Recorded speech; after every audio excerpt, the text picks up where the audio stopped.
Même sans faire la moindre activité, vous pouvez quand même manifester ce que vous voulez si vous organisez ces 4 dimensions dans une seule direction et que vous les maintenez dans cette direction pendant un certain temps. Maintenant, il croit que Shiva va le faire pour lui et ça va arriver. Donc est-ce que Shiva va venir construire votre maison? Non, je veux que vous compreniez que Dieu ne va pas lever le petit doigt pour vous.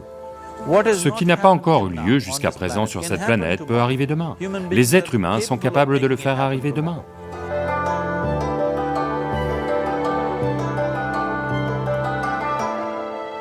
Tout ce que nous, en tant qu'êtres humains, avons créé sur cette planète a essentiellement d'abord été créé dans notre mental. Tout ce que vous voyez, qui est le travail de l'homme sur cette planète, c'est d'abord exprimé dans le mental, puis ça s'est manifesté dans le monde extérieur. Les merveilles que l'on a faites sur cette planète et les horreurs que l'on a faites sur cette planète, toutes sont parties du mental humain. Donc si l'on se soucie de ce que nous créons dans ce monde, il est extrêmement important que tout d'abord, nous apprenions à créer les bonnes choses dans notre mental. Comment maintenir notre mental? Si on n'a pas le pouvoir de maintenir notre mental tel qu'on le veut, ce que l'on crée dans le monde sera également très accidentel et aléatoire. Donc apprendre à créer notre mental tel qu'on le veut est la base pour créer le monde tel qu'on le veut. Il y a une merveilleuse histoire dans la tradition yogique. Un certain jour, un homme part marcher. Il part faire une longue marche. Accidentellement, sans le savoir, il entre au paradis. Chanceux, n'est-ce pas? Il marche simplement et atterrit au paradis.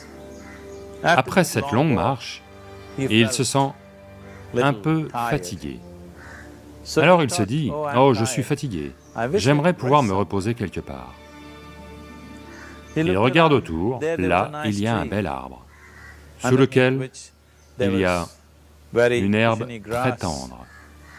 Donc, c'est attrayant, il va y poser la tête et s'endort. Au bout de quelques heures, il se réveille, bien reposé, et se dit, « Oh, je suis bien reposé, mais j'ai faim, j'aimerais avoir quelque chose à manger. » Et il pense à toutes les belles choses qu'il a toujours voulu manger dans sa vie. Et instantanément, toutes ces choses apparaissent devant lui.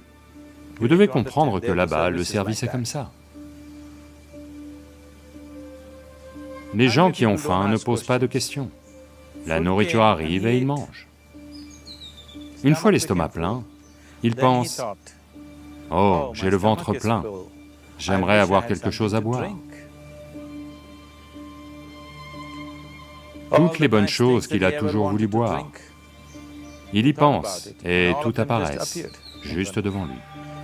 Les gens qui boivent ne posent pas non plus de questions, donc ils boivent. Maintenant, avec un peu d'alcool en lui, vous savez, Charles Darwin vous a dit, « Vous étiez tous des singes, votre queue est tombée. » Pas moi.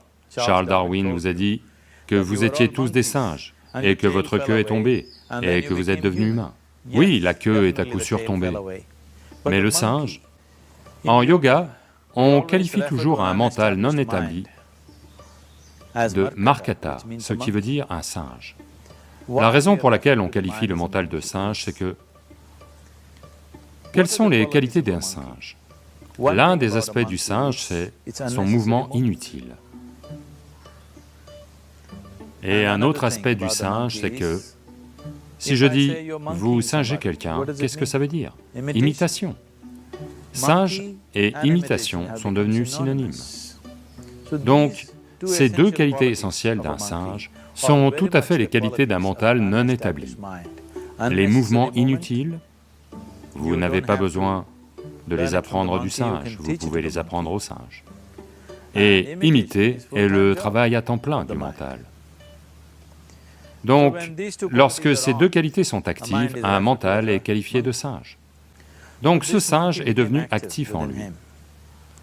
Il regarde juste autour de lui et se dit, « Que diable se passe-t-il ici? Je demande à manger, de la nourriture arrive, je demande à boire, des boissons arrivent, et il doit y avoir des fantômes par ici. et des fantômes arrivent. Oh, les fantômes sont arrivés, ils vont m'encercler et me torturer, pense-t-il. Immédiatement, les fantômes l'encerclent et commencent à le torturer. Puis il se met à crier de douleur et dit, « Oh, ils vont me tuer !» Et il meurt. Il venait juste de dire qu'il était un être chanceux. Le problème, c'est qu'il était assis sous un kalpavriksha, un arbre à souhait. Il demande de la nourriture arrive, il demande à boire, des boissons arrivent, il demande des fantômes arrivent, il demande la torture arrive, il demande la mort a lieu. Maintenant, ne vous mettez pas à chercher ces kalpavrikshas dans la forêt. Vous pouvez à peine trouver un arbre ces jours-ci. Un mental bien établi, un mental qui est dans un état de samyukti est appelé un kalpavriksha. Si vous organisez votre mental à un certain point, cela organise à son tour l'ensemble du système. Votre corps, vos émotions, vos énergies, tout s'organise dans cette direction. Une fois que toutes ces 4 dimensions en vous, votre corps physique, votre mental, vos émotions et les énergies fondamentales de la vie sont organisées dans une seule direction. Une fois que vous êtes comme ça, tout ce que vous souhaitez a lieu, sans même lever le petit doigt, on va dire. Ça aiderait d'assister la chose par de l'activité, mais même sans faire la moindre activité, vous pouvez tout de même manifester ce que vous voulez, si vous organisez ces 4 dimensions dans une direction et les maintenez dans cette direction un certain temps. En ce moment, le problème avec votre mental, c'est que, à tout moment, il change de direction. C'est comme si vous voulez aller quelque part, et tous les 2 pas, vous changez de direction. Il est très peu probable que vous arriviez à destination, à moins que ça n'arrive par chance. Donc, en organisant notre mental et, par conséquent, l'ensemble du système, et ces 4 dimensions de base de ce que vous êtes en ce moment dans une seule direction, si vous faites ça, vous êtes vous-même un kalpavriksha. Tout ce que vous souhaitez va avoir lieu.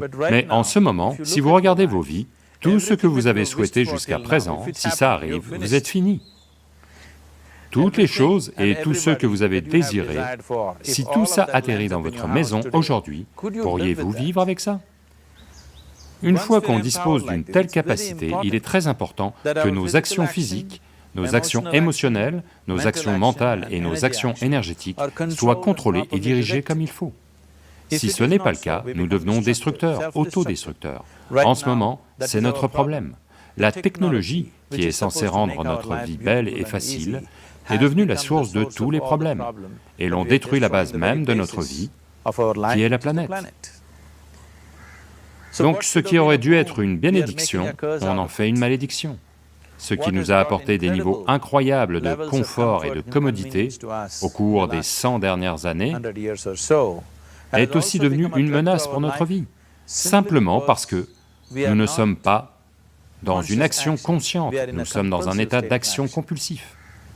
Donc organiser notre mental correspond essentiellement à passer d'un état d'activité compulsif à un état d'activité conscient. Vous avez peut-être entendu parler de gens qui demandent quelque chose et pour qui ça se réalise au-delà de toute attente. En général, cela arrive à des gens qui sont dans la foi. Maintenant, disons que vous voulez construire une maison. Si vous commencez à penser, « Oh, je veux construire une maison, pour construire une maison, j'ai besoin de 50 000, mais je n'ai que 50 roupies dans ma poche. Pas possible, pas possible, pas possible. » Dès l'instant où vous dites « pas possible », vous dites également « je n'en veux pas ». Donc à un niveau, vous créez le désir de vouloir quelque chose, à un autre niveau, vous dites « je ne le veux pas ». Donc dans ce conflit, ça pourra ne pas avoir lieu. Quelqu'un qui a une certaine foi, en un dieu ou en un temple ou autre, qui est simple d'esprit, la foi ne fonctionne que pour ceux qui sont simples d'esprit. Les gens qui pensent, les gens qui réfléchissent trop, pour eux ça ne marche jamais.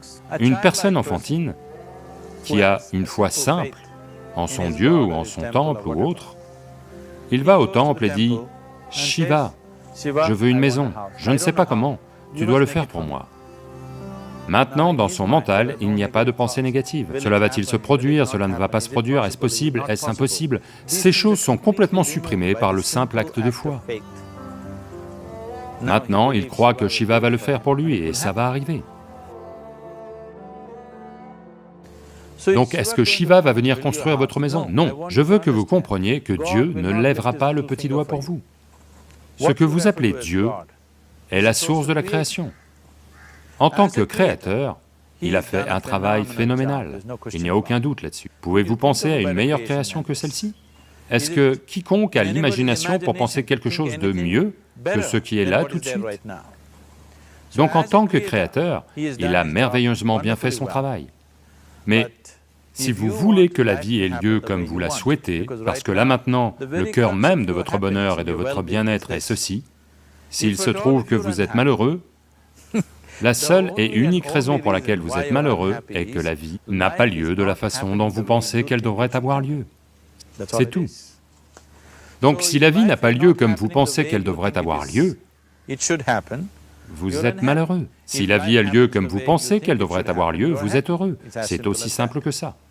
Donc pour que la vie ait lieu de la façon dont vous pensez qu'elle devrait avoir lieu, en premier lieu, la façon dont vous pensez, avec quel niveau de concentration vous pensez, le degré de stabilité de votre pensée et le degré de réverbération du processus de pensée vont déterminer si votre pensée va devenir réalité ou s'il s'agit simplement d'une pensée vide, ou si vous ne créez aucun obstacle à votre pensée en créant un processus de pensée négatif. Ce possible, telle chose est-elle possible ou pas possible, détruit l'humanité. Ce qui est possible et pas possible n'est pas votre affaire, c'est l'affaire de la nature. Votre affaire est juste de vous efforcer d'atteindre ce que vous voulez. Là maintenant, vous êtes assis ici. Si je vous pose deux questions simples, je veux que vous regardiez simplement ceci et y répondiez. Là maintenant, de là où vous êtes assis, pouvez-vous simplement vous envoler? Vous allez dire non. Là maintenant, de là où vous êtes assis, pouvez-vous vous lever et marcher? Vous allez dire oui. Sur quoi cela repose-t-il? Pourquoi dites-vous non au vol et oui à la marche? Du fait de votre expérience passée de la vie. Bien des fois, vous vous êtes levé et avez marché, vous ne vous êtes jamais envolé. Ou en d'autres termes, vous vous basez sur l'expérience passée de la vie pour décider si quelque chose est possible ou non. Ou en d'autres termes, vous avez décidé que ce qui n'a pas eu lieu jusqu'à présent ne peut pas avoir lieu dans votre vie à l'avenir. C'est une honte pour l'humanité et l'esprit humain. Ce qui n'a pas encore eu lieu jusqu'à présent sur cette planète peut arriver demain. Les êtres humains sont capables de faire en sorte que ça arrive demain. Donc ce qui est possible et ce qui n'est pas possible n'est pas votre affaire. C'est l'affaire de la nature va décider de ça. Vous regardez juste ce que c'est que vous voulez vraiment et faites des efforts en ce sens.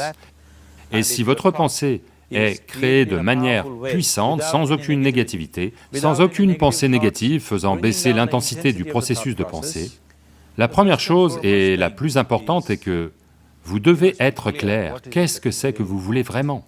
Si vous ne savez pas ce que vous voulez, la question de le créer ne se pose pas. Si vous regardez ce que vous voulez vraiment, ce que tout être humain veut, c'est... il veut vivre joyeusement, il veut vivre paisiblement. En ce qui concerne ses relations, il veut qu'elles soient aimantes et affectueuses.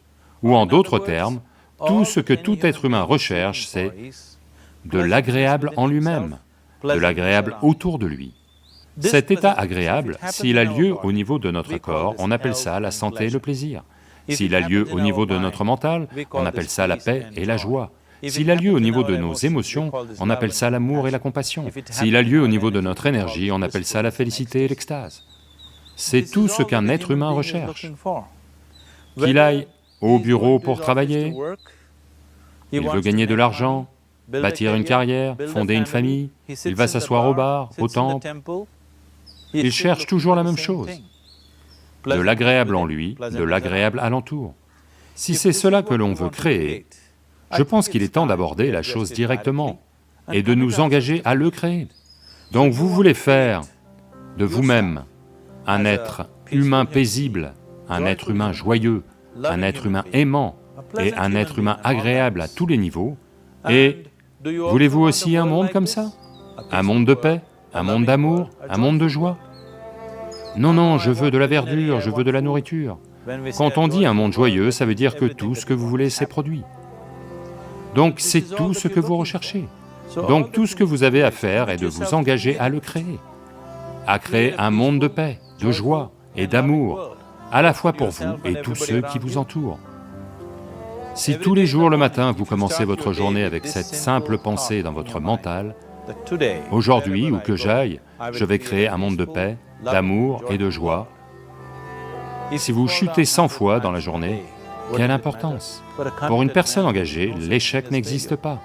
Si vous tombez 100 fois, 100 leçons à en tirer. Si vous vous engagez comme ça, à créer ce qui vous tient vraiment à cœur, maintenant votre mental s'organise.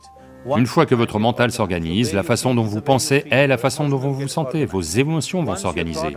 Une fois que vos pensées, vos émotions sont organisées, vos énergies vont s'organiser dans le même sens. Une fois que vos pensées, émotions et énergies sont organisées, votre corps lui-même va s'organiser. Une fois que ces quatre sont toutes organisées dans une seule direction, votre capacité à créer et à manifester ce que vous voulez est phénoménale. Vous êtes le créateur à bien des égards. Ce qui est la source de la création fonctionne en vous à chaque instant de votre vie. C'est juste que, avez-vous gardé accès à cette dimension ou non? Organiser les 4 éléments de base de votre vie vous y donnera accès. Il y a des outils et des technologies pour le faire. Toute la science du yoga, toute la technologie que l'on appelle yoga, n'a que ça pour objet, vous faire passer d'un état où vous n'êtes qu'un fragment de création à un état où vous devenez un créateur. C'est mon souhait et ma bénédiction que chaque être humain de ce monde ait accès à la source de la création en lui-même pour qu'il puisse fonctionner ici en tant que créateur, pas juste en tant que fragment de création.